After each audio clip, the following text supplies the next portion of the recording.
Kolkata night Riders ৬৫ রানে match হেরে গিয়েছে, তাই জন্যই মন খারাপ করে বন্ধুরা আমরা বাড়ি ফিরছি। তোমরা তো জানো কালকে আমি খেলা দেখতে গিয়েছিলাম কলকাতা নাইট রাইডার্স এবং সানরাইজার্স হায়দ্রাবাদের মধ্যে। অনেক আশা নিয়ে গিয়েছিলাম কি কলকাতা নাইট রাইডার্স ম্যাচ জিতবে, অনেক ভালো লাগবে, অনেক খুশি হব আমরা এবং অনেক সাপোর্ট করলাম ভাই। ফিন অ্যালান যেভাবে ক্রিকেট খেললো দেখেই মজা লাগছিল, অনেক আহুতি আমরা তখন করলাম। কিন্তু ভাই ফিন অ্যালান আউট হওয়ার পরই কী হলো আমরা নিজেই দেখতে পেলাম। একের পর এক কলকাতা নাইট রাইডার্স উইকেট হারালো, তারপর রামক্রিস রঘুবংশী আউট হলো, রান আউট হয়ে গেল, তারপর হচ্ছে ক্যামেরন গ্রিন, সবাই একের পর এক আউট হতে থাকলো এবং কলকাতা নাইট রাইডার্স মাত্র ১৬১ রানই থেমে গেল। ৬৫ রানে ম্যাচ হেরে গেল। তোমরা ভাবতে পারো ৬৫ রানে ম্যাচ হেরে যাওয়া মানে সত্যি একটা খুবই খারাপভাবে হার কলকাতা নাইট রাইডার্সের। এতটা আমরা আশা করিনি কি এত খারাপভাবে ম্যাচ হেরে যাবে। নিজের হোম গ্রাউন্ডে খেলছে, নিজের হোম গ্রাউন্ডে ভালো পারফরমেন্স করার কথা। এতগুলো দর্শক কলকাতা নাইট রাইডার্সকে সাপোর্ট করতে এসেছিল কি কলকাতা নাইট রাইডার্স নিজের হোম গ্রাউন্ডে খেলবে তো ম্যাচটা জিতবে। কিন্তু ভাই সবারই মন ভেঙে গেল, আমারও অনেকটা মন ভেঙে গিয়েছে কালকে, কেননা কলকাতা নাইট রাইডার্সকে আমরা ফুল সাপোর্ট করেছিলাম। তোমরা তো নিজেই দেখেছিলে, কতগুলো ছবি পোস্ট করেছিলাম, বলেছিলাম কলকাতা নাইট রাইডার্স আজকে জিতবে। টসও জিতে গিয়েছিল। এই আইপিএল ২০২৬ সালে প্রথম 5টা ম্যাচে যে দল টস জিতেছিল, যে দল রান চেস করেছিল সেই দলই কিন্তু ম্যাচ জিতেছিল। কিন্তু কালকে সেই জিনিসটাও ভাই কলকাতা নাইট রাইডার্স ভেঙে দিল, রেকর্ড পরিবর্তন করে দিল। কালকে কলকাতা নাইট রাইডার্স টসও জিতলো, রানও চেস করলো, তা সত্ত্বেও ম্যাচ জিততে পারলো না বন্ধুরা। এর থেকে আর জঘন্য পারফরম্যান্স কী হতে পারে। কলকাতা নাইট রাইডার্সের ব্যাটিং বলিং সব জায়গায় দুর্বল মনে হচ্ছে। তোমরা ভাবতে পারো ভাই বলিংয়ে তো ভাই চলছেই না। কালকে শুধুমাত্র ব্লেসিং মুজারবানি 4 উইকেট নিয়েছে, তারপর কেউ ভালো বল করতে পারেনি। ব্লেসিং মুজারবানি প্রথম 1 ওভারে মার খেয়েছিল, তারপরে বাকি 3 ওভার সে দুর্দান্ত বল করেছে, কামব্যাক করেছে কলকাতা নাইট রাইডার্স। না হলে তো সানরাইজার্স হায়দ্রাবাদ 250-এর ওপরে রান করতো।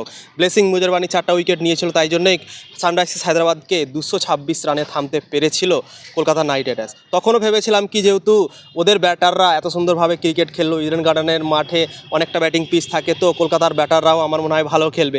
এবং শুরুয়াতটাও ভাই অসাধারণভাবে করেছিল, তাবড়তোড় করেছিল। ফিন অ্যালান প্রথম 6টা বলে তো ভাই 6টাই বাউন্ডারি মেরে দিয়েছিল। মনে হয়েছিল কি জয় না তো ক্ষয়। আমরা ভেবেছিলাম কি এভাবে যদি ফিন অ্যালান খেলতে থাকে, প্রথম 6 ওভারে যদি ফিন অ্যালান না পড়ে তাহলে কিন্তু ম্যাচটা কলকাতা নাইট রাইডার্স জিততে পারে। কিন্তু ফিন অ্যালান একটা অসাধারণ ক্যাচে আউট হয়ে গেল, 7 বলে 28 রান করে আউট হয়ে গেল এবং তারপর কলকাতা নাইট রাইডার্স আর সামলাতে পারলো না বন্ধুরা। খুবই খারাপভাবে ম্যাচ হেরে গেল। দ্বিতীয় ম্যাচ এই আইপিএল ২০২৬ সালে হেরে গেল। প্রথমে মুম্বাই ইন্ডিয়ান্সের কাছে হেরেছিল এবং দ্বিতীয় ম্যাচ হেরে গেল সানরাইজার্স হায়দ্রাবাদের কাছে বন্ধুরা। তো খুবই খারাপ লাগলো, মনটাই ভেঙে গেল। মন খারাপ করে বাড়ি ফিরছি, তোমরা নিজেই দেখতে পাচ্ছ। আমরা ভেবেছিলাম কি কলকাতা নাইট রাইডার্স জিতবে, মনটা খুশি করে বাড়ি যাব, কিন্তু হলো না বন্ধুরা। মন খারাপ করে ম্যাচ শেষ হওয়ার আগেই স্টেডিয়াম থেকে বেরিয়ে পড়েছিলাম। তারপর আমরা যখন বাইরে এলাম দেখলাম কি Kolkata night Riders all out হয়ে গিয়েছে। 4 ওভার বাকি থাকতেই অল আউট হয়ে গিয়েছে, 24 বল বাকি থেকে গিয়েছে। তোমরা ভাবতে পারো ভাই সত্যি এত বাজে পারফরম্যান্স করবে, এত খারাপ পারফরম্যান্স করবে ইডেন গার্ডেনের মাঠে নিজের দর্শকদের সামনে, এটা কেউ ভাবতে পারেনি, কল্পনাও করতে পারেনি বন্ধুরা। তো কিছু বলার নেই বন্ধুরা। তো কলকাতা নাইট রাইডার্সের দলটা অনেকটা কমজোর মনে হচ্ছে, বোলিং ব্যাটিং ঠিক আছে।